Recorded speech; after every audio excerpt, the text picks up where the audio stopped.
Usually when you look in the mirror first thing in the morning, there's just this expectation of a simple reflection, right? Right, yeah, just waking up. Yeah, exactly. You see the bedhead, the tired eyes, the sleep creases on your face, and you just process it as physical reality. You think, well, there I am. Time for a coffee. It's totally neutral. I mean, it is simply the state of your body existing in space. But then you step into the modern ecosystem of like self-optimization and wellness culture, and suddenly that mirror isn't just showing you a reflection anymore. Oh, no. It's definitely not neutral anymore. No, it is showing you a before picture. It's looking back at you and demanding a complete, comprehensive software upgrade. Yeah, you're no longer just waking up. You are entering a battlefield of your own potential. Every single choice from the moment your eyes open is heavily weighted. Exactly. And so, welcome to the deep dive. Looking at the material we've gathered for today, it's honestly like staring at a digital buffet for the soul. It shows us exactly what we as a society are just so incredibly hungry for right now. It really is a blueprint. It is. And if you are listening to this right now, whether you're, actively trying to pull yourself out of a funk or you're just insanely curious about modern wellness culture, we are going to decode this entire blueprint. We're exploring the entire life cycle of modern self-optimization. The whole chronological journey. Right. From the exact moment you wake up to how you manage your money, right down to the highly specific kind of weird sounds you use to fall asleep. Because it really is a complete narrative arc. Yeah. We aren't looking at people trying to feel like 5% better. We're looking at a movement dedicated to fundamentally restructuring how a human being exists in the world. So let's unpack this. Every journey starts with a single step. And in this wellness ecosystem, that step is the morning routine. Naturally. Yeah, we start here because how you wake up basically dictates the success of everything else we'll discuss. There is this immense focus on morning motivation designed specifically to get you out of a funk. You can't just wake up and stumble into the kitchen anymore. You have to engage in what the culture calls a daily mood reset. A reset. Yeah, you're setting intentions, you are practicing aggressive gratitude, and you have to establish this fiercely optimistic mindset before your feet even touch the floor. What's fascinating here is that terminology, right? A reset. It's very telling about the psychological state of the person performing the routine. It implies you crashed the day before. Exactly. Which makes sense because I actually tried doing one of these routines last week. Oh, you did? How'd that go? Well, it was this structured approach where you have 8 things to tell yourself every morning. Affirmations for self-love, inner power, literally reminding yourself to remember who you are. That is a lot for a Tuesday morning. Right. I made it to day 3, and I forgot affirmation number 5 because my dog started barking. And I honestly felt like my entire day was compromised. Like you failed the day before it started. Yes. We are basically doing a hard reboot on ourselves every single morning. But are we putting too much pressure on the first hour of the day? It feels like we're treating the human brain like a sluggish smartphone. Well, I mean, you're touching on the exact defense mechanism at play here. When you analyze the mechanics beneath these routines, it isn't actually about being productive. It's not. No, it is about emotional regulation. Think about the context of the environment we're living in. It's loud, it's economically unstable, it's chaotic. Oh, totally. By hyper-structuring your morning with gratitude journals and 8 specific affirmations, you are building emotional armor. You're forcefully controlling your internal environment before the external world has a chance to demand anything from you. So it's like a preemptive strike against anxiety. Exactly. It's an active defense mechanism. Wow. Okay. Well, building that armor takes serious vision. Which brings us to the macro timeline. Once the morning is secured, we zoom out to look at a person's entire life. The overarching war for personal reinvention. Right. And the language here is so stark. The narrative demands that you exit your lazy girl era. Ah, yes. The eras. You have to get out of the lazy girl era and enter your productive girl era to get your life back together. And there's a deadline. Because of course there is. Yeah. The ultimate goal is a glow up, so you become completely unrecognizable before summer. And the pinnacle of this is becoming HR. Capital H-E-R. The ideal self. Right. The pursuit of getting to know yourself and aligning with your actual or best self to make the absolutely best of your 20s.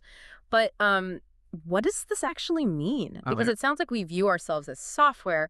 We're frantically trying to patch the bugs of the lazy girl to upgrade to version 2.0. But isn't this constant pressure to become unrecognizable just exhausting? It is incredibly exhausting, and the drive for reinvention reflects a really deep desire for self-actualization. We all want to reach our potential, Yeah, you know, sure. but the danger of becoming the girl you're obsessed with is that it requires you to view your current self as just a before picture. Oh, wow. Yeah. If you are constantly trying to exit the era you're in, you are basically living in a state of perpetual dissatisfaction.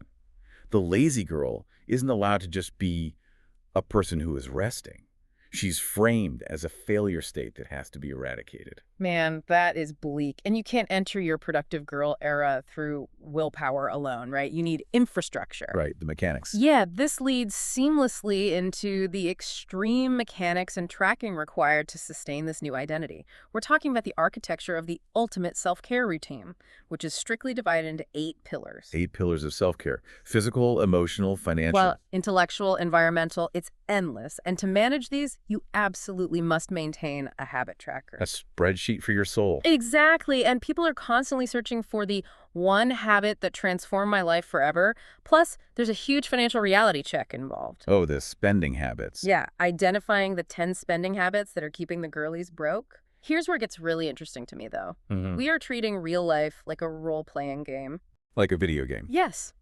You have to max out your wealth stats, your health stats, and track it all in a spreadsheet just to function. Well, if we connect this to the bigger picture, it makes a lot of sense. How so? It comes down to the human need for control. When the broader world feels entirely unpredictable, inflation, job insecurity, controlling your spending habits and ticking off habit trackers provides a really tangible sense of safety. Oh, I see. Yeah, you might not be able to buy a house, but you can definitely check off all 8 pillars of wellness today. It gives you immediate progress. That makes so much sense. But okay, so you've optimized your habits, you've fixed your finances. What happens when this perfectly optimized person actually has to interact with society? This is where we hit a massive contradiction. A huge paradox. Because on one hand, there is this intense pull towards isolation. You are told to spend more time alone, become your own best friend, and get addicted to being off your phone. Right, avoiding comparison. Yeah, stop comparing yourself, stop feeling envy. But simultaneously, there is a deep curriculum on how to be a cool person. The magnetism. Yes, developing qualities that make you magnetic, likable, and interesting. Cultivating 7 habits that make you attractive and mentally strong. And the ultimate goal is to learn how to stop caring what others think and stay completely unbothered. The true self-authenticity. Right. But, I mean, come on. We want to go off the grid and be our own best friend, but we also want everyone to notice exactly how magnetic and cool we are when we walk into a room.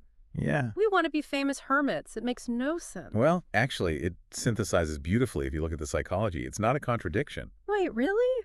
How? Being unbothered and comfortable in solitude is exactly the mechanism that creates that magnetic aura people want. Oh, because you're not desperate for attention? Exactly. When you don't need validation from the room, you drop all that anxious performative energy. And in our highly anxious society, a truly calm person is incredibly magnetic. The solitude is basically the training ground for the social dominance. Wow. Okay, the less you care, the more they care. Precisely. But man, managing the social paradox, tracking 8 pillars of wellness, and constantly trying to become her, that creates a massive cognitive load. The nervous system just can't take it. Right. And logically, this drives the next big shift in the data. Yeah. The ultimate recovery. People are crashing. So we see a shift from pure productivity to becoming a relaxed woman. A pivot to nervous system regulation. Yeah, emotional discipline, grounded living. You have to embrace the mundane, boring days without letting them consume you with guilt. Finding joy in the quiet. Exactly. But the absolute obsession here is sleep. Achieving the best sleep of your life with ultimate night routines. And the reliance on highly specific ASMR for deep sleep is wild. The ASMR data is fascinating. It is. We're talking about 2.5 hours of addictive fast tapping with no talking, videos labeled gentle comfort for tired women, soft-spoken haircut role plays. Just to get the brain to power down. Right. But I have to ask, we need 2.5 hours of someone pretending to cut our hair just to undo the stress of trying to be our best self all day? It's a lot. Are these solutions just band-aids for the stress caused by the self-help itself? This raises an important question, right? Because The modern definition of self-care has completely morphed. It used to be, taking a bubble bath or reading a book. Yeah, like a treat. Right. But now it requires literal auditory therapies to manually downregulate our overworked nervous systems.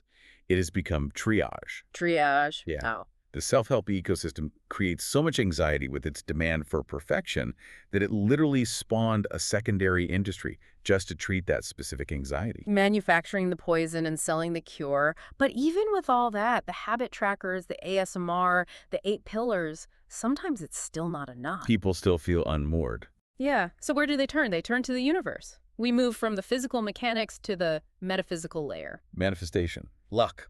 Exactly. The blending of science and spirituality here is wild. You have Stanford luck researchers discussing how to actually manifest the life you want by expanding your awareness. Right. Noticing opportunities. And high-level motivational philosophy from people like Dr. Joe Dispenza and Simon Sinek. But then there are the deeply spiritual appeals. Content framed as direct messages from the divine. Like the personalized algorithm. Yeah, videos saying, God says, I just confirmed only you can see this letter.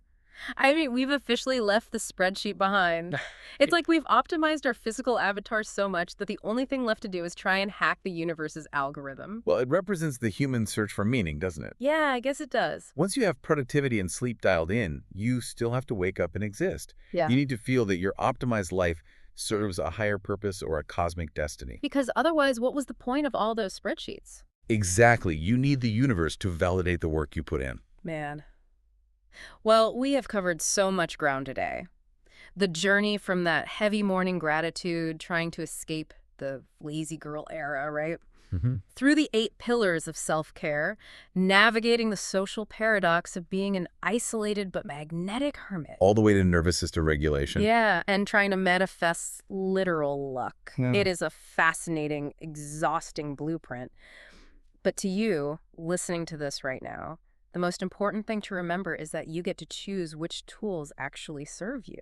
Absolutely. It's a buffet. Yeah, you don't have to implement all 8 pillars by tomorrow morning. No. And you don't have to be unrecognizable by summer. But looking at all of this, do you have any final thoughts? I do, actually. We spend all this time, all this money and energy trying to exit our lazy girl era. We track habits, we regulate our nervous systems, and we strive to become unrecognizable. But if the ultimate end goal of all this backbreaking work is simply to become a relaxed person who can comfortably embrace a boring, mundane day, maybe the lazy girl actually had it right all along.